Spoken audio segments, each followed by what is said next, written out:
as we already alluded, this is the public participation process.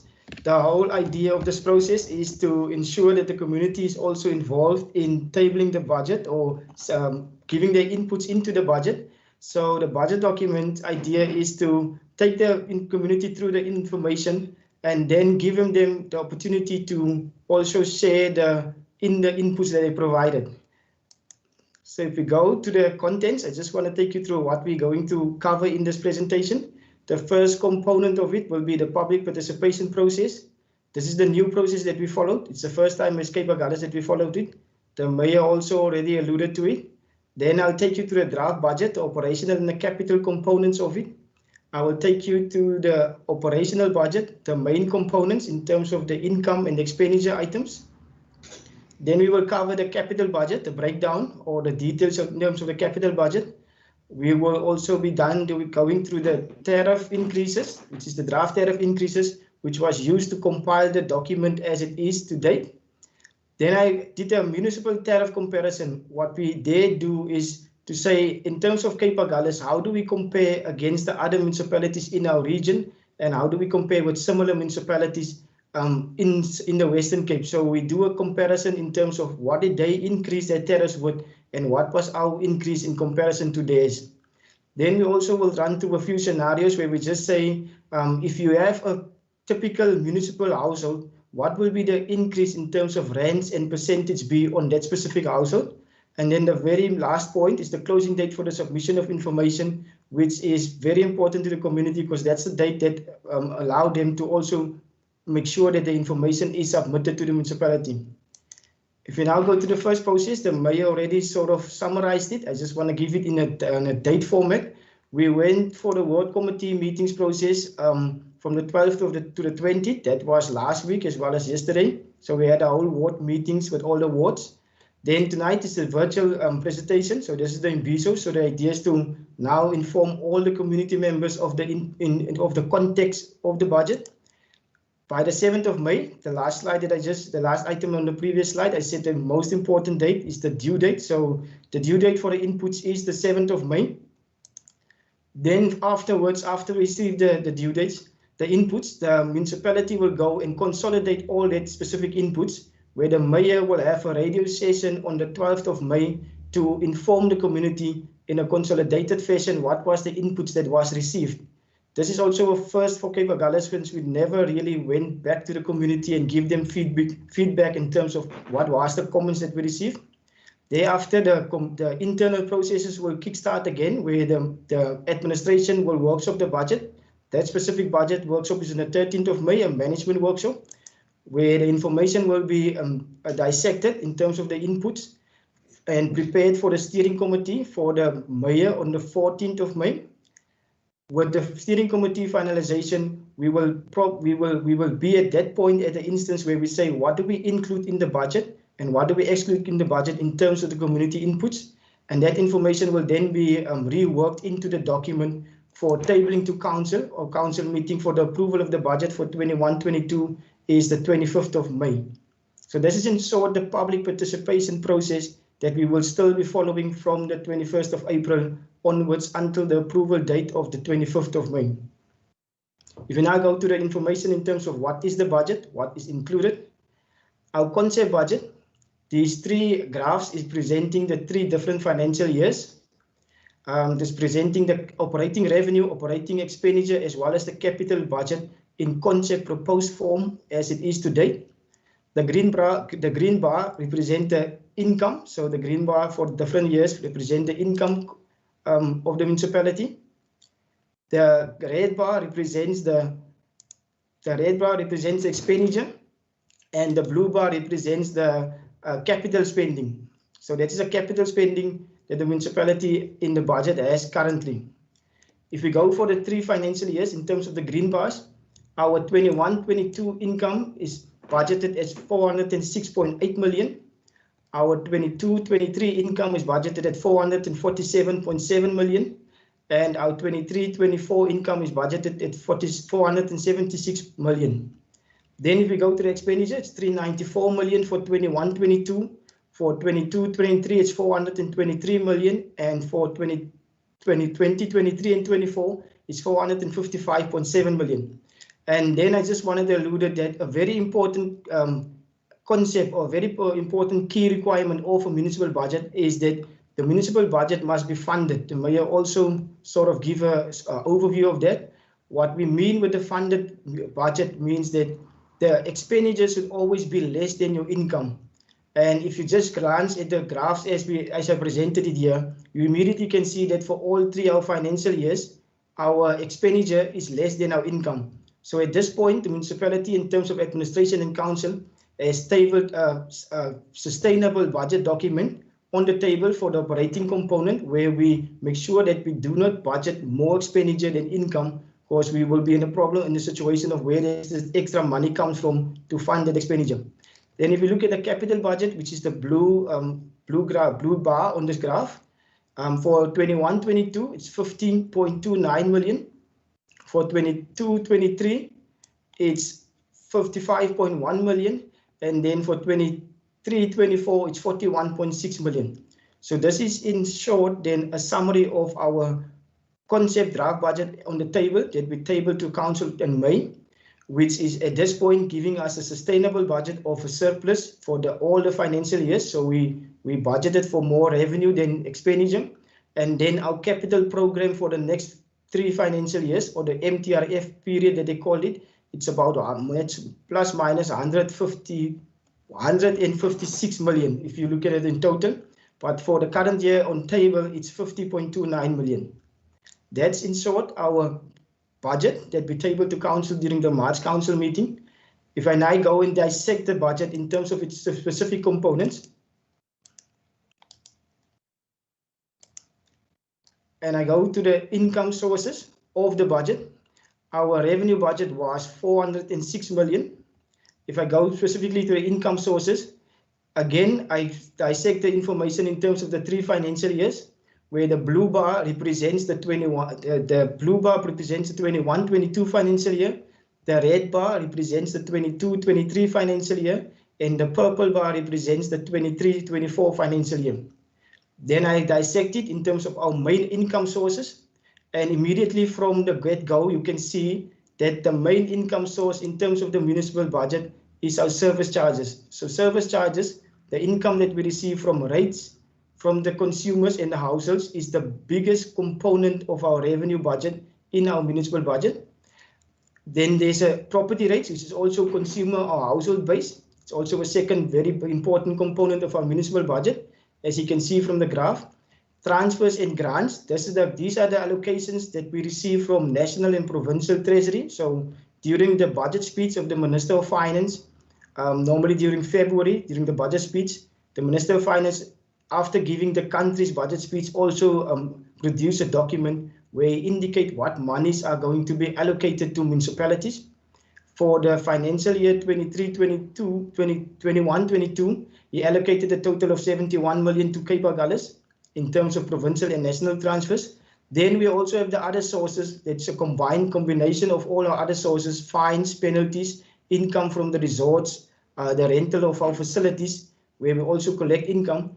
And that's more or less the smallest component in our revenue budget as an income source. If we just specifically dissect the 21-22 financial year in terms of income sources, you'll see immediately for the 21-22, the biggest bar is the blue bar with a total of 224.4 million. That means that of a total budget of 406 revenue income projected, we will receive 224.4 million as in concept document tabled to council during the March. Then the income that we are going to receive from property rates, proposed budget figures for the financial year 21-22 is 77.6 million. I already said the transfers that we receive from national and provincial government. The proposed budget at this point is 71.6 million.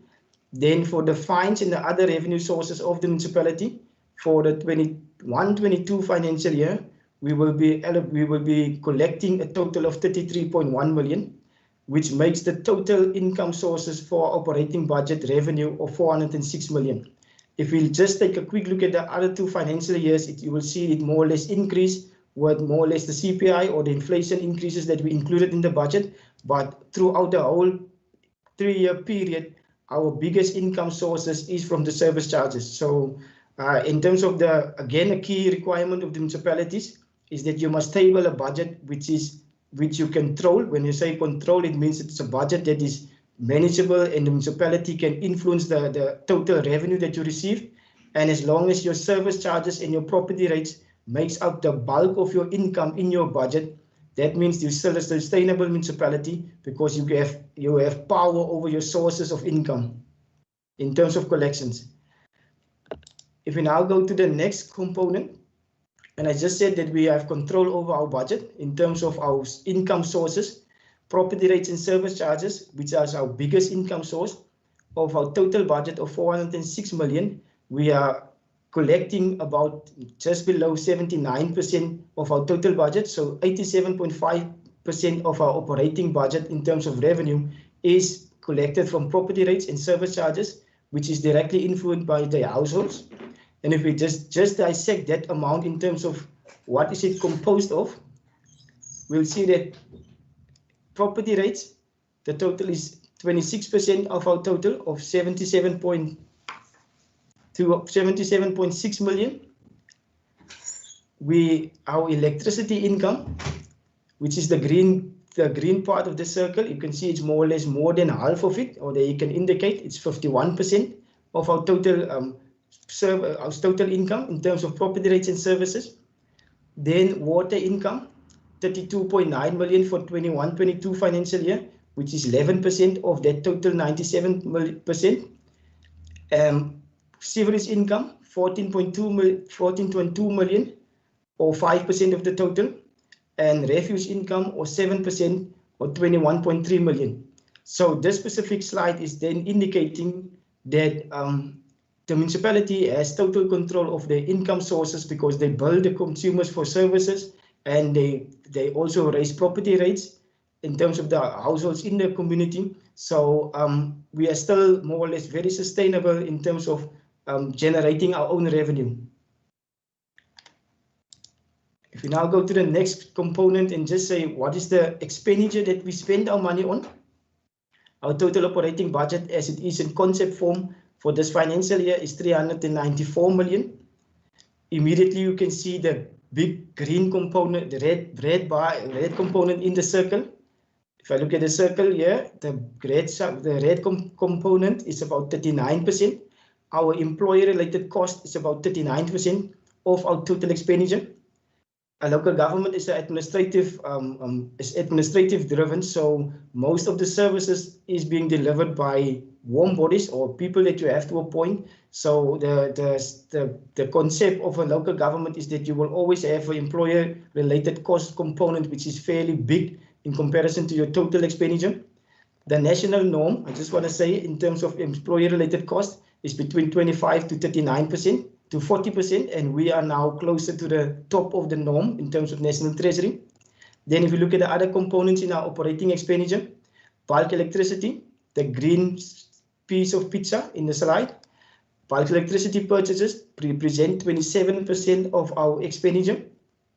I already indicated that in terms of our service charges revenue of 224 million, 51% comes from electricity sales. So it is also just fair that the bulk of your expenditures will also be sort of property electricity expenditures. So in terms of electricity, bulk purchases, 27%. If we now look at the other components, remuneration of councillors, this is this green piece of pizza at this bottom. It's about 2% of our operating budget. Finance charges. Finance charges is for the interest that you paid on your loans and your other interest and your finance charges. It's about 4%. Inventory consumed, the blue pizza slice. Inventory consumed is the items that the infrastructure department mostly use in the delivering of services. So that is for your pipes, your tubes, your electrical cables that you need to purchase. So 90% of that inventory consumed total will be allocated to the infrastructure related departments, which is representing 7% of our budget. Contracted services, another big component in our budget. It's also mostly used in the infrastructure department. 7% of the budget is allocated in terms of expenditure to contracted services. Transfers and subsidies, 1% of our operating budget is allocated to transfers and subsidies. Transfers and subsidies represents the social support that the municipality gives to organizations. Your bursaries that the executive mayor normally as part of his social support gives, your soup kitchen support, as well as the donations to churches and welfare organizations. Those specific expenditures is accounted for in terms of transfers and subsidies, which is representing 1% of our budget. Then other expenditure, this is more your administrative component, where you will have your paying of rent, purchase of print paper, all the administrative related expenditure will be accounted for on this category, which is representing 7% of our budget. Then at the bottom part, I skipped the first, these two, 3%. This is depreciation and asset impairment. It's more an accounting entry. It's the idea of depreciation and asset impairment is that you need to account for the depletion of the value of your infrastructure. So you have to make an accounting entry for this. So there's more accounting entry related expenditure, not really a cash flow.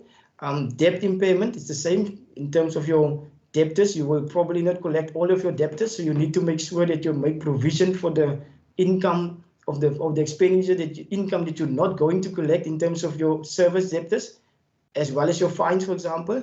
And the total expenditure there budgeted for those items is 3%. This is in short a brief summary of our operating expenditures, as well as our operating income in terms of our operating draft budget as it was tabled to council during the March meeting. If we now go just to the specific slide in terms of salary, which was one of the biggest components in our budget, just to give a little bit of context of how did we, what are we doing about the salary budget, which I already said it's on a top notch in terms of National Treasury standards of closer to 40%. The norm is 25 to 40%. Of the total expenditure of 394 million, our operating expenditure relating to salaries is about 155.9 million, or it represents 39% of our budget. Included in the budget, what did we do to get to the 155.9%? We include the salary increase of 4% in the budget. The salary increase was mostly based on the CPI and the National Treasury guidance that we received. We already had questions in terms of how do we still increase our budget with 4% in the current COVID environment. I just need to say that the salary increase is not really something that the municipality has full control over. It's subject to national negotiations between the two unions in Salga. So the municipality's stance in terms of budgeting for the salary increase of 4% was that we will take a worst case scenario where we will budget for the CPI, or more or less the CPI at that stage when we compile the document, and based on what the outcome of the national salary negotiations is, which will probably hopefully not be more than the CPI, we always have the room to reduce the salary increases instead of having to increase it, which could have an effect on our tariff increases at the end of the day. Then the municipality is also in the process of reviewing the structure. We already reviewed the structure for this financial year again. So the 21-22 financial year, no vacancies was budgeted for administrative staff. The only vacancies that was budgeted for was for service delivery departments. So no budgeted vacancies if it was any admin related post. We're also in the process of reviewing our policies and our rules. So the current new municipal manager is really driving the process of looking at how do we do things at this point of time, and we are reviewing most of those policies and rules of how we account for the salaries. Then I also just want to give context in terms of the salary expenditure. Included in the total of 155.9 million is a total of 3.5 million, which is not cash. That's normally an accounting entry again, that you have to make provisions for your leave, provisions for your post-retirement benefits, which you need to account for in terms of amount, but it does not really get to the point where it's cash over the counter. Then as part of our salary budget, when we receive grants that we need to allocate in terms of temporary employment, or EPWP like we all know it, we also need to make sure that those items is included in our salary budget if we appoint people. For the 21-22 financial year, the municipality included a total of EPW projects of 6.6 million, of while about 3 million is also grants that we're going to receive from national and provincial treasury. So although the figure is 155.9 million, which looks very, it doesn't look too good in terms of our salary, or in terms of our budgeting. If you dissect the information in terms of salary and you give it a little bit more detail of what is happening in it, then you realize that we are probably more or less to the 34% if you just consider all the items included. That's just a little bit of context that I wanted to give in terms of the salary budget. If we now go to our capital budget, I already said that our capital budget is as a funding of total capital expenditure was 50.2 million.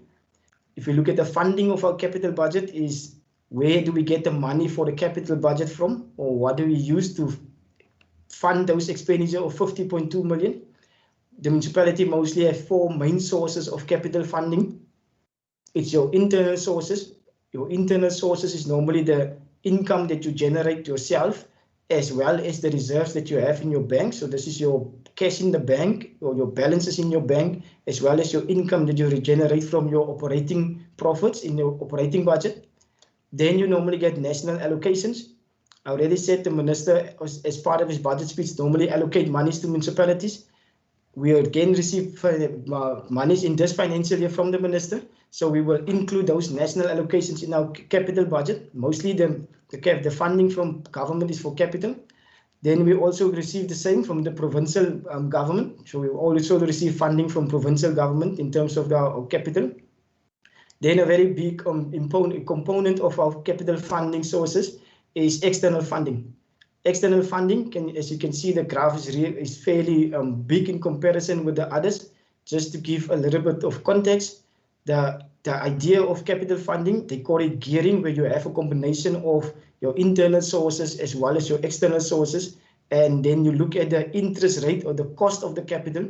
And when you do the calculation, your internal sources normally cost you more because it's based on your tariff increases than your external funding, which is normally competitive in terms of the different banks have to compete for the amounts that you budget or that you want to loan from them.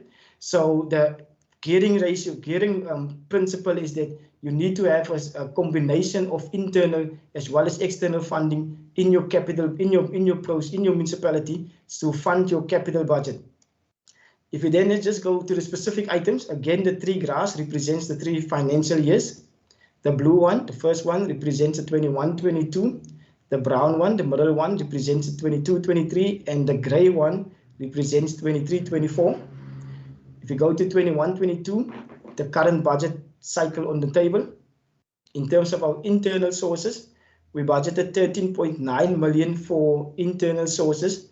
That means that of our total capital budget of 50 million, we are proposing that we will use our own reserves and the surplus that we generate in our operating budget to the value of plus minus 14 million.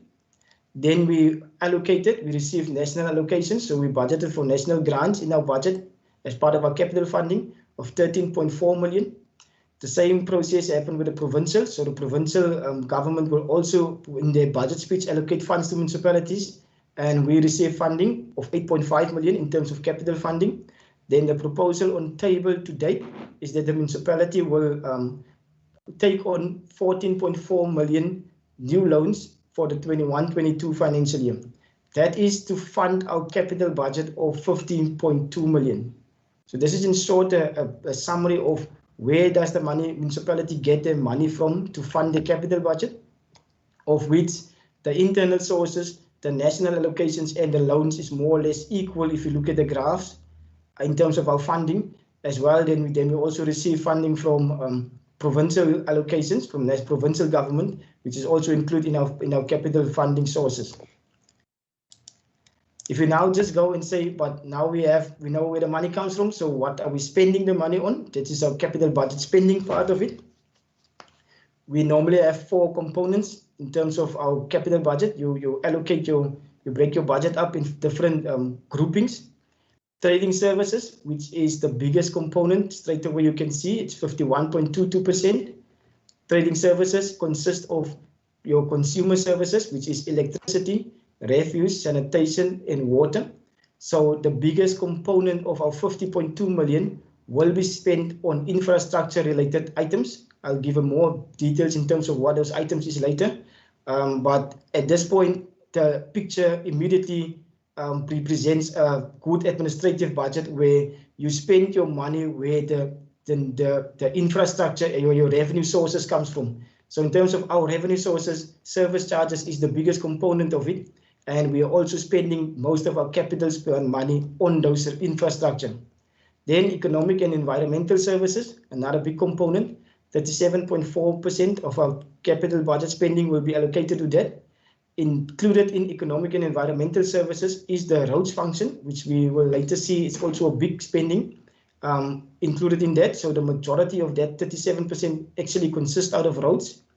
Community and public services, those are the smaller departments, your municipal halls, your municipal resorts, those type of items is accounted for under community and public services, which is a smaller component of 6.55%.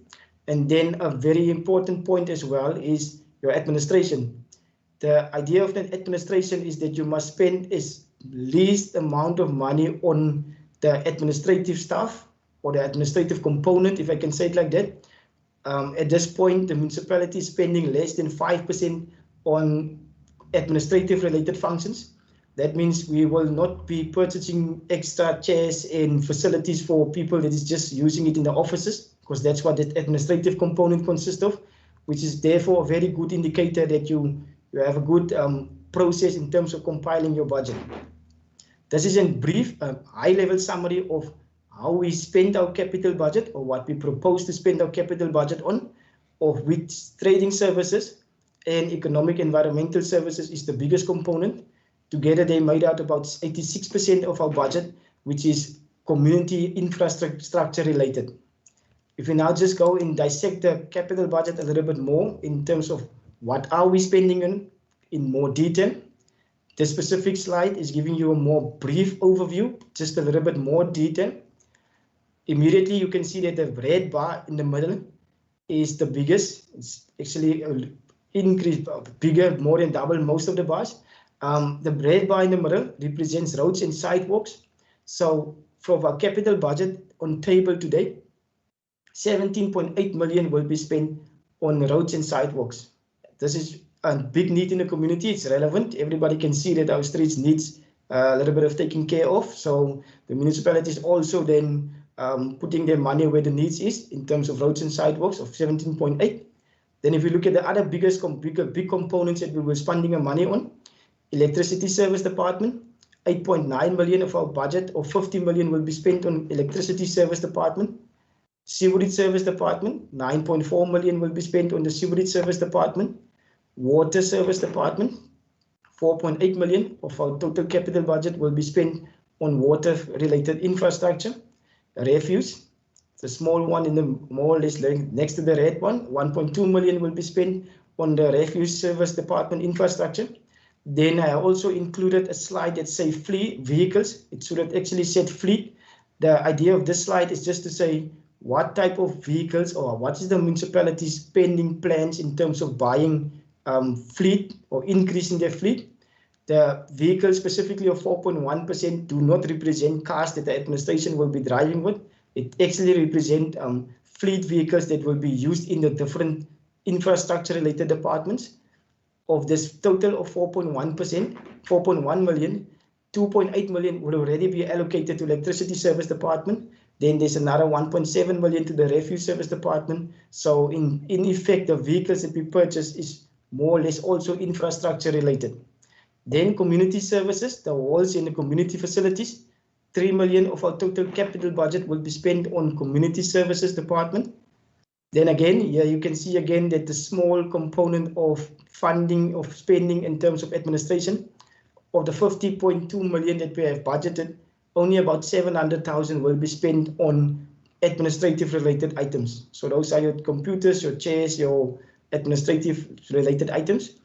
This is in short, a more detailed explanation of our capital budget spending, which is now indicated that 51% plus the 37% will be spent on infrastructure, community-related infrastructure. If we now go to the slides and say what is the specific project in terms of what is the project entail? As I already said, our budget is 50 million.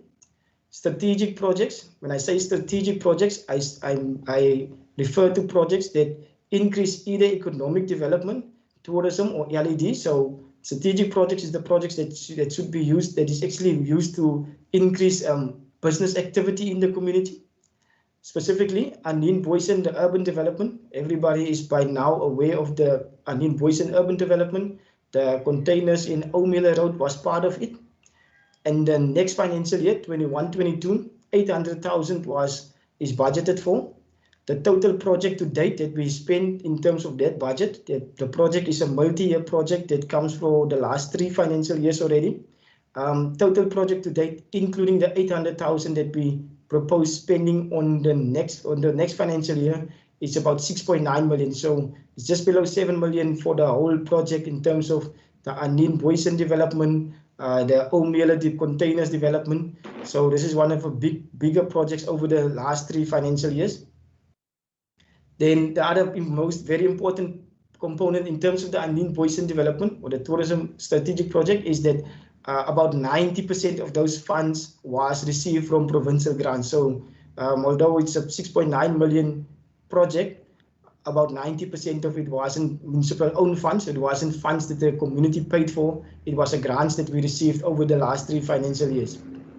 Then another important project currently is the informal flea market, the ablution facilities. This is the flea market next to the KFC business.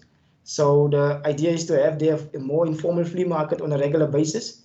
At this point, there's a need for ablution facilities, so we budgeted a total of 120,000. Then hydroponic farming tunnels, also tourism LED related project. We budgeted 50,000 in terms of that specific project on the draft budget for the 21-22. These are some of the bigger strategic projects. There's also smaller ones, which is not included as part of this list. We now go to the next component, capital spending. Community safety projects. These are projects specifically related to community safety. Here I have indicated traffic or fleet, expand the capacity. At this point, the municipal fleet really is in need of replacement vehicles. It's more replacement. So we budgeted for vehicles for the traffic department, the law enforcement of 765,000, which should assist in community safety. The environmental services department, they are busy with they are more or less the animal control unit of the municipality. We are budgeting 50,000 for mobile animal clinic facilities so that they can be more so they can serve the other outer towns communities more. Then the soccer field in Apir, 600,000 budget on the proposed draft 21-22 financial year. This is also a multi-year project that's been coming over for the last 2 financial years, and the finalization of the project is in the next financial year. So we budgeted a total of 600,000 for that. Then we received a grant from provincial government of 800,000. The netball World Cup is next year or within the next 2 years. So the idea of the grants that they give to municipalities was to improve the capacity in terms of netball facilities. So we received a grant of 800,000 rand specifically for that project, which is included now in the 21-22 draft budget. This is in short, it's not a whole complete list, the community safety projects or community related projects. If you now go to the next one, which is where the biggest money of the municipality is spent, which is the infrastructure related departments, consisting of water, sewerage, sanitation, and refuse. If you look at for the 21-22 the financial year, in terms of water service department, we budgeted a total of 3.2 million. If you look at the project specific, in terms of more detail of what it is that about 3.2 million will buy us, there's replacement of water infrastructure. This is your normal pipe replacement that's happening with the pipe burst. There's R1 million budgeted for that. Then there's a very important project, the water conservation and demand management, protection of the infrastructure. Currently, we all know that we have been experiencing water crises in the Cape Agulhas municipality over the last 2 financial years. We are now on the drive where we sort of try to prevent those type of crises. So on the next financial year, it's also further advanced. we budgeted a total of 1.2 under the water service department. So of the 3.2 million, 1.2 is consisting of that specific project. And then there's an additional 1.6 million under the ICT department. So in total for the conservation, there's about 2.8 million there just for specifically for that. Then the next project of 500,000 is also new motor control centers for pump station and bowls. That is also to enhance our capacity and make sure that we safeguard our infrastructure relating to the water department. For that specific project, we budgeted 500,000. So this is in short, it's also not a complete list of the water services department, but this is in short a summary of the most important projects included in the budget.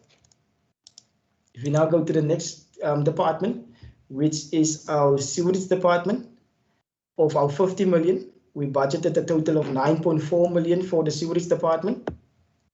A very important project currently on the budget for the next financial year is the upgrading of the Napier sewage treatment plants. There is a housing pipeline in the line for Napier, so in order to enable the housing, then we need to improve the bulk infrastructure. So this is also a grant funded project, so we are getting this money from provincial government. For the next financial year, we are budgeting 7.7 million for the upgrading of the treatment plant. Then we are also budgeting 8.7 million for the 22-23 financial year. Then other projects in the sewerage department, replacement of sewerage infrastructure of 1 million.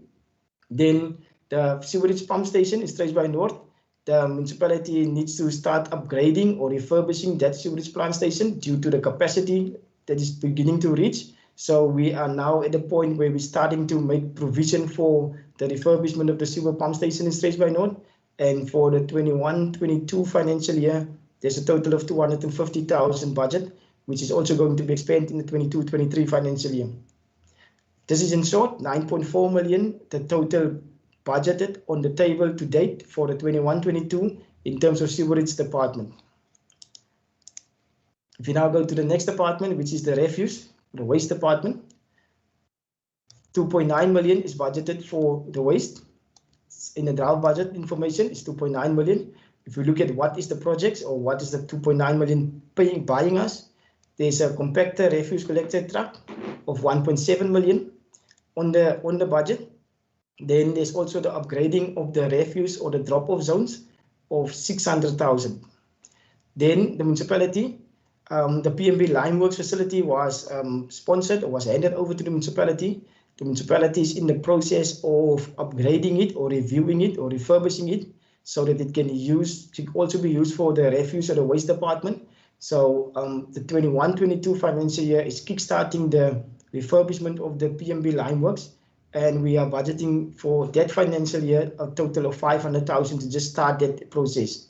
So this is in short then a summary of our refuse or our waste department's projects of 2.9 million.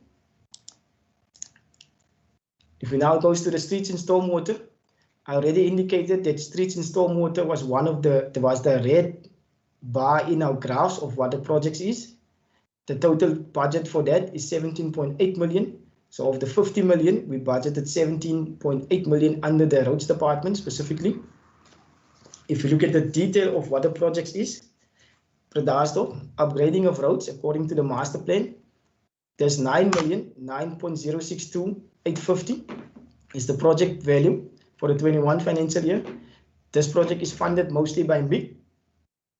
So the municipality is receiving a grant to fund that specific project. This is also a multi-year project, so we receive funds every year from MIC. And at this point, according to the master planning, it should be used for the upgrading of roads. Then there's projects upgrading in Napier, construction of streets. There's 2 streets that was identified. So those 2 streets is each getting a budget of 1.2 million. So a total of 2.4 million. So construction of streets is one of the street department's projects. Reseal of roads, another important project for the municipality, which is also be budgeted every year. These are also done according to the master plan. 1.5 million has been budgeted for this. Upgrading of the Soderstrand Road, 1.5 million in total budgeted. This is also something that the municipality more or less budget every year. Then this next project, also a very strategic project, I sort of included that one under the strategic section, is the industrial airville installation of services in Struisbaai. 2.5 million is budgeted for that project. The proposed plan with that project is if the municipality can develop the land, install the services, and then go out and put the land on tender or sell those specific properties, then there will be income generated. That's why it's included as a strategic project as well. So this is in short, not a whole complete list of our streets and stormwater budget of 17.8 million. If we now go to the electricity department, the department responsible for electrification or making sure that our lights is on, the total budget for the 21-22 financial year is 9.8 million. If we go and look at the detail of what that 9.8 million is going to buy us, we receive a grant from national government. This is one of the grants that we receive. This is the Integrated National Electrification Program. This is a program that is run nationally, where national government gives the money to municipalities, and they need to make sure that according to the grant conditions, they spend the money. We are budgeting 2.243 million in the next financial year for that project. Then, according to the master plan, each infrastructure department needed to compile a master plan to say what is going to be the need for the municipality in terms of what should we upgrade for the next 10 years. So every department has a master plan attached to their planning and where they should spend the money for the in terms of the master plan spending. Struisbaai is one of the projects that needs to be advanced in the next financial year. We are budgeting there a total of 3,3034,937 for the upgrading of infrastructure in Struisbaai. Then I already said that we are purchasing a few vehicles, or we are expanding our fleet. The next two projects is actually a project that's related to the fleet. The one is a cherry picker. It's an aerial platform. The one that we used needs to be replaced, so we budgeted 850,000 for that for the electricity department. And then there's also a crane truck of 2 million that's budgeted under the electricity department. Then they normally have electricity as the standard projects in terms of the replacement of the medium or high voltage overhead lines for the 21-22 financial year. We are budgeting a total of 692,200. This is in short also not again the excluded complete list of most of the projects in the electricity department, but only the most important ones for a budget of 9.8 million. If we now go, that was in short our capital budget in terms of the detail. So our capital budget is a total of 50.2 million, of which 51% will be spent on infrastructure departments in terms of water, electricity, sewerage, and refuse, as well as the 17 million that will be spent on streets.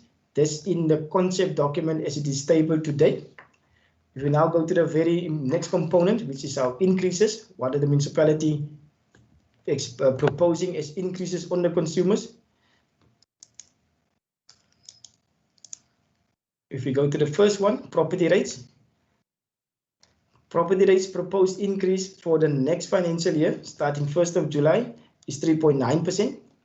So the proposal, how the municipality got to the 3.9%, National Treasury, as part of their budget guidance, that we normally issue a document, they call it circular, so they will issue a circular to the municipality, and in that circular they will more or less guide us in terms of what we should propose as increases, what should we have as expenditures, what should the municipality focus on, what is the risk areas for the whole country. And the idea of this circular is to make sure that all municipalities more or less budget in line with where the national government wants to go, so that's more or less. And it's normally fairly restrictive in terms of what should be the increases that can be included in the budget, and because the increases directly impact the whole economy, if we can say it like that. So for property rates specifically, our increase is therefore only 3.9%. A cent in a rent, it's 0.008622. And if I give it in practical terms, what does it mean? If I have a household which has a value of 10,000, so if you have a property which will have a value of 10,000, in the current financial year, you would have paid 82 Rand 90 for your property. So we would have charged you property rates of 82 Rand 90 with a proposed increase in the property rates of 3.9%. For the next financial year, the municipality will be charging you 86 rand 22 cents. So in terms of increase, what does it mean for your pocket? It would have meant an increase of 3 rand 32 cents for the property rates of valuation for 10,000. So if a household with 100,000, you will just multiply it by 10 because that's what it will come down to. Then a very important point, the municipality is in the process of reviewing its valuation role. The valuation role will not be applicable for the 21-22 financial year, but it will probably be applicable for the 22-23 financial year. And the importance of the valuation role, it's also impact on your property rates because it's updating of the value of your property. Then in terms of rebates, the first 15,000 value of your property is a rebate. This is a countrywide, it's a national principle where every household gets the first 15,000 as a rebate on their property value. Simple example of that is if you have a property value of 200,000, you will only pay property rates on the 185,000, which is then including your rebate or taking into consideration your rebate. Then another important point for the municipality is your masikane, your pensioners. If you are a pensioner, registered with the Department of Social Services, you get an additional 10% rebate of the value of your property. This is a council policy, so this is not a rule that is applicable everywhere. This is something that the municipality of Cape Agulhas decide as a rule. So we'll give you as additional 10% rebate of the value of your property if you're registered with the Department of Social Works. If you are a pensioner and you're also registered on our Masekane or Indigenous register, then we will give you a rebate from the first 160,000 rand of your property. So if you are a pensioner and you are registered for the Department of Social Services and your value of your property is 160,000, you will not be paying any property rates on that value. The only requirement is that you must be 60 years and then you must also be registered with the Department of Social Services.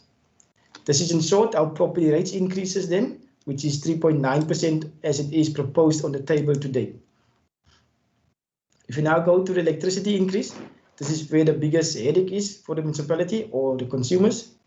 For the 21-22 financial year, the proposed increase is 14.59%. The unfortunate part of the increase is NERSA, the National Energy Regulator of South Africa.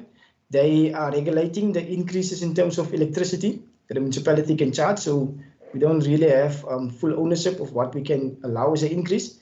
NERSA, as part of their process, normally issue a consulting document. We received a consulting document on the 12th of March 2021.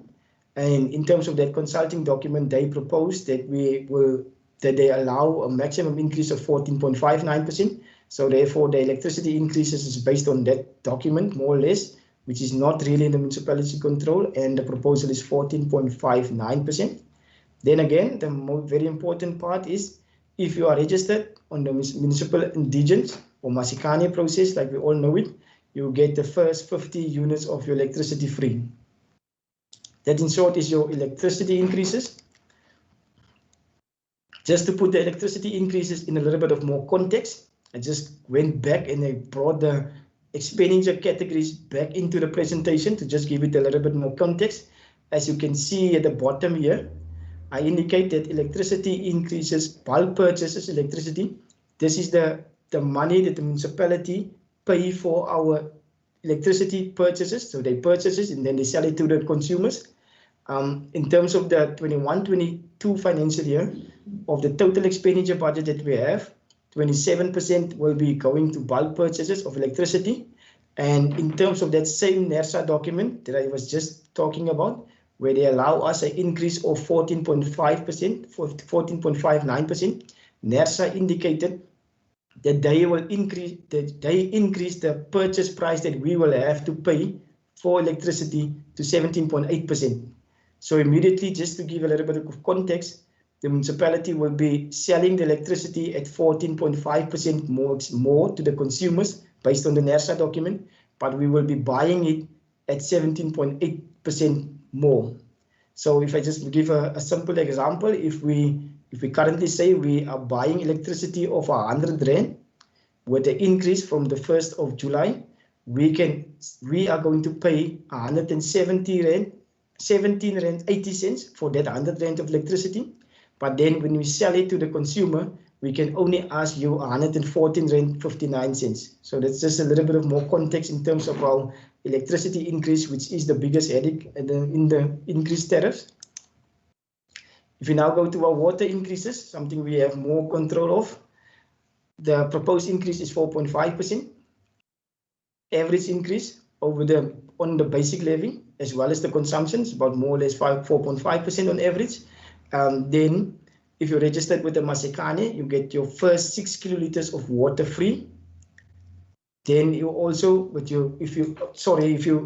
everybody in the municipality, so all households get the first 6 kiloliters of water free. This is still something which is probably only a very few municipalities are allowing it. So most municipalities has phased out this 6 kiloliters of water. And then if you're registered on the municipal Masekane, or you are indigent, you get 100% rebate on your basic levy. So if you are registered, you come to the municipality, you indicate that you are indigent, you can't afford the services, we give you the indigent, you will not pay water basic levy for the water. Then we also have a 50% rebate if you have an income, but it's above the threshold for the full Masekane discount of 100%, and you do qualify in terms of our limits. It's a 50% rebate that you can get on your basic levy for water tariffs. This is in short our water increases of 4.5%. If you look at our sewerage sanitation tariffs, the proposed increase for the 21-22 financial year, 3.9%. Again, the same principle apply as per the previous water. If you're registered on our municipal Masekane, or if you're registered as an indigent, you get 100% rebate on your basic levy. And depending on your income, you can also qualify for 50% rebate. So in summary, our increases in terms of sewerage or sanitation is about plus minus 3.9% as an average. If you now look at our refuse, the average increases in terms of our refuse is 5%. That's what we propose, so that's what included in the budget. Again, the same principle apply. If you are registered on Masekane, you can qualify for 100% rebate on the basic levy, or 50% based on the value of your income. If you qualify as a poor household, like we called it, you can get a 50% rebate. This is in short then a comparison of our summary of our increases, which was used to get to the total income budget of 406 million that I indicated at the beginning in terms of our power rating. And then the biggest component of our budget is our service charges of 224 million plus the 70+ million for property rates. So those are the increases which is already accounted for in the totals that we get, so that we can get to those income levels. If we now go specifically with this slide, is that we will do a comparison and say, comparing Cape Agulhas to some of the other municipalities in the region, what are we paying and where are we standing, so that we can just give you a more or less better context of our tariffs. The specific table as it is gives you an indication. Like I said there, it's a tariff comparison with municipalities. What the municipality did is we went and say, in terms of Cape Agulhas, what is our tariff increases for all the different services, and then we can access the information. I indicated here at the bottom, all this information is on most of these municipalities' websites. I just didn't indicate their names, but it's a standard rule that you have to publish your information on your website. So we also went and accessed that information. We dissect it, and then we get to the point where we can do the comparison to say, if we look at Cape Agulhas specifically, comparing to the rest of the municipalities, the municipal 1, 2, and 3 is municipalities not very far from us. Similar, it might not be a municipality close to us, but it's a similar type of municipality that we do the comparison on. If we look at the comparison straight away, Cape Agulhas, like I already said, our proposed increases in electricity is 3.9%. And if we compare it to the other municipalities, there's 2 municipalities that has 4% increase in terms of their property rates. And then there's the other municipality that one of them is 7.5%, and one of them is 6.8%. So immediately you can see that in terms of our property rates increases that we have in our proposed budget to date, we are fairly competitive. In fact, we have the least increase in our property rates to date on the table. Let me just say that, because it can also change based on the final budget information. So for Cape Agulhas at this point, 3.9%. Electricity tariffs, I already said, it's fairly out of the municipal control. It's also out of the other municipalities' control, so they also cannot really influence the tariff increases that they have in their budget. The municipality has included the information based on the NERSA proposal guideline document, 14.59%. As you can see, the second municipality, Municipality 1, also just have used the NERSA guideline of 14.59%. Then a specific municipality has used a similar guiding document, but it was a document that was released earlier. That's why their increases at this point was based on 6.22%. Then a municipality, the specific municipality also used the guiding document from NERSA, but they proposed a bigger increase than the guiding document. So their tariff increase is 15.6%. And then there's a municipality that also used the guiding document, but their increases was based on 13.5%. At this point, I just wanted to say that in terms of your electricity tariffs, it's still depending on what NERSA is proposing as the final increases, so it can still change or it cannot change. In terms of our water tariff, again, our tariff increase is fairly competitive comparing to the other municipalities. We have a fair tariff increase of 4.5%, Municipality 1, 7%, Municipality 2, 8%. Then there's a municipality that has an increase less than ours of 4%. And then a similar municipality also increased it is above ours in terms of 6%. The same for sewerage. Our sewerage increase tariff was 3.9%. Comparing to other municipalities, we have a 6% for this specific municipality. They included 7.5% for this specific municipality. Municipality 3, 4%, and then a similar other municipality has got a 6% increase.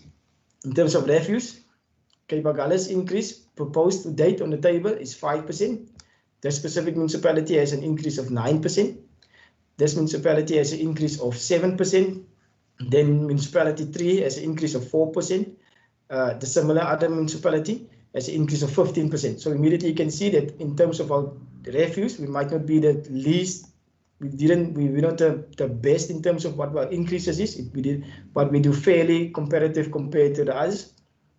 If I do a comparison on the tariffs, this comparison is including the electricity tariff of 14.59%. If we just do a simple average with this tariffs, then our tariff increases will be more 6.38%. For municipality 1, it's 8.82%. 2, it's 7.1%. The specific municipality has a better tariff, 6.32%. And then there's a tariff increase of 8.9%. If we exclude the electricity tariff and we do the calculation then and say what is our tariff increases then if we don't consider the ESCOM, the NERSA tariff, which we don't really have influence over. Cape Agulhas, we have an average then of 4.33%. Municipality 1 has an average of 7.38%. Municipality 2, average of 7.33%. Municipality 3, 4%. And the other municipality is an average increase then of 7.75%. So in summary, immediately, if we look at the increases that some of the other municipalities proposed, we can, with all fairness, say that the Cape Agulhas municipality at this point tabled a very prudent budget, which is catering for the current economic climate. And we try to keep the increases to the bare minimum where we can. This is in short the summary of the tariff increases, just to give the community a little bit of context in terms of what's happening at other municipalities in the Western Cape. If you now go, we're almost to the last point of my presentation. If I now go and say, if we do a specific household evaluation and we run an account of a household through the different tariff categories, what will be the impact on that household's pocket be in terms of rand and cent? With this specific household, we call it household 1 or account 1. We gave this household an valuation of 1.5 million. We allocate 1,000 units. So this household is using 1,000 units of electricity, and they are using 30 kiloliters of water. If we now do the tariff comparison to say what 1st of July 2021, what was this household paying, and based on our new tariff increases proposed in our draft document information, what will this household be paying on the 1st of July?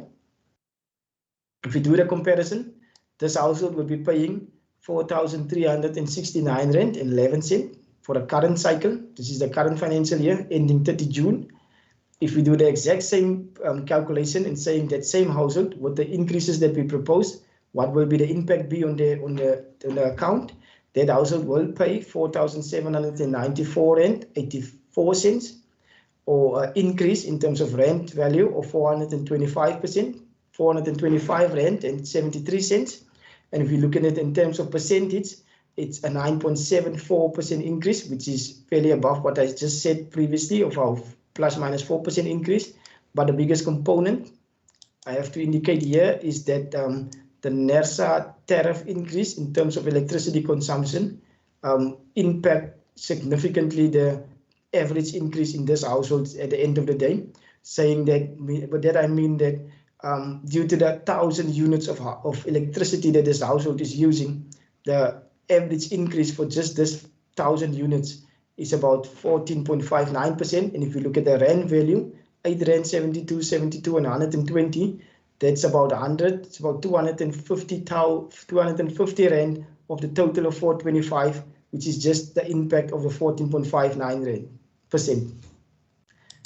If you look at the next municipality, next household, again, we just did the calculation and ran the information in terms of our increases through the different values to see what will be the impact.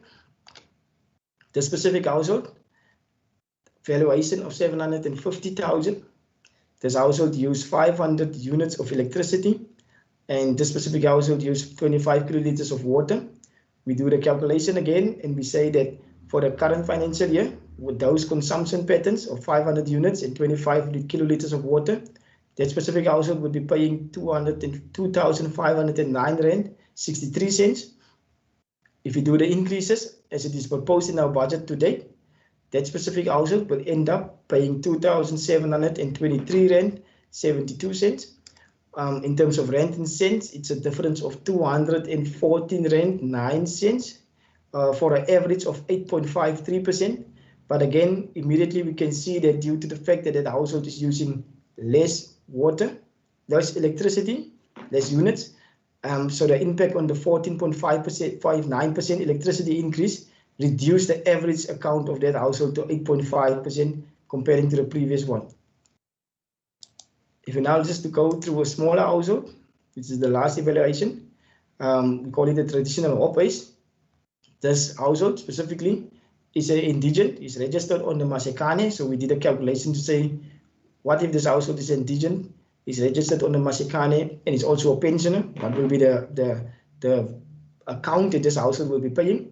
So the household is registered, its value is 156,000, is using 50 units of electricity, and it's using 6 kiloliters of water.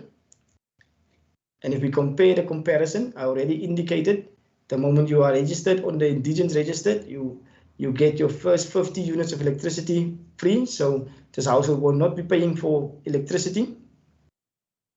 This household will be paying for the basic service fee, basic fee in terms of water. And then everybody gets the first 6 kiloliters of water free. So this household will not be paying for water. Then the refuse and the sewerage accounts will be paid. But remember I said, if you registered on the Masekane and you get 100%, you are registered, you get 100% discount for your Masekane, for your basic levy for water, refuse and sewerage.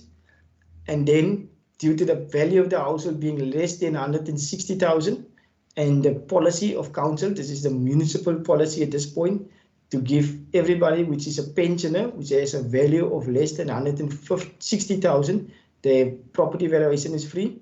So this household will also not be paying for property rates.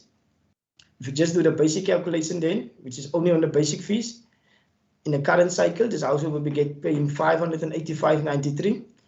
In the next financial year, with the increases proposed, this household would be paying 613 rand 18 cent, or 27 rand 26 cent increase in terms of rent, and on average it will be 4.65. But due to this household receiving 100% discount, the account will be more or less zero. So as long as this household is not using excessive water and you're indigent, you will more or less get a zero account or no account. This is in short just a few scenarios or assumptions that I run where I compare the increases that we propose in our budget on the specific households to say what will this household specifically pay. And I think that is now the end of my presentation. The very important point, or probably the most important point of this whole participation process, is the closing date of the 7th of May, where we as the municipality need to receive the comments or inputs on all this information that I just presented. Like the mayor already said at the beginning, the information will also be available at various points. So we will have it at the libraries, all the municipal offices, and we will also make facilities or administrative will also make sure that there's facilities available for where the community can give their input. The information is also available from myself, so I can also provide the budget information to anybody that requires it. Those are my email address, 028-425-5798 is my telephone number, and my email address, sean.s@capeagulhas.gov.za. And then the IDP document, which is normally the document that is also correlating with the budget, is available from Lindy Valentine. A telephone number 028-425-5545. And our email address is lindyv@capeagulhas.gov.za. This is the end of my presentation. I say thank you, and I will be handing over to the mayor. As from now, thank you. Sean. Yes. Baie dankie. Eerstens wil ek net vir die Capeagulhas inwoners sê, as u vriende of bure hierdie uitsending gemis het, u kan dit môre weer gaan kyk. U gaan kyk op Capeagulhas Facebook of YouTube, en dan kan ons dit weer, enigeen kan dit weer gaan besoek. Ek wil baie dankie sê vir Sean, wat hierdie aanbieding, dit wat ons in draft vorm voorgesit op so baie professionele en 'n maklik verstaanbare wyse aan die gemeenskap en inwoners van Capeagulhas kon oordra. Baie dankie aan ons munisipale bestuurder, onderburgemeester en Paul Valentine, en ook vir Willem van Zyl wat hier saam met my sit in die munisipale kantore tot nou toe. Baie dankie. Ek wil ook eerstens net jammer sê vir die swak klank aan die begin van hierdie uitsending, maar ek glo en vertrou, soos mense by boodskappe gestuur het, is dat hulle dit dan ten volle gekry het en was baie duidelik. Onthou net, baie belangrik, die afsnydatum 6 Mei, ons maakbokse in alle kantore en die biblioteek en die toesangsentre beskikbaar, en dan ook in die volgende paar weke sal ons ook kyk wat ons sê uit 2016, jy weet wat mense in die GOP plan gesit het as hulle droom en 'n visie, sal ons ook die beelde en prentjies en vir u sê wat ons dan wat die munisipaliteit gedoen het in die afgelope 5 jaar, wat was beloof en wat was bereik, en dat kan ons ook op hierdie virtual manier die fotos en die kostes daaraan verbonde aan die inwoners bekend maak. Ek wil aan elkeen 'n baie geseënde nagrus toewens, en ons wat nog bedryf, ry veilig. Keep your distance, keep your social distance. Thank you very much, and God bless the people of Capeagulhas. Baie dankie.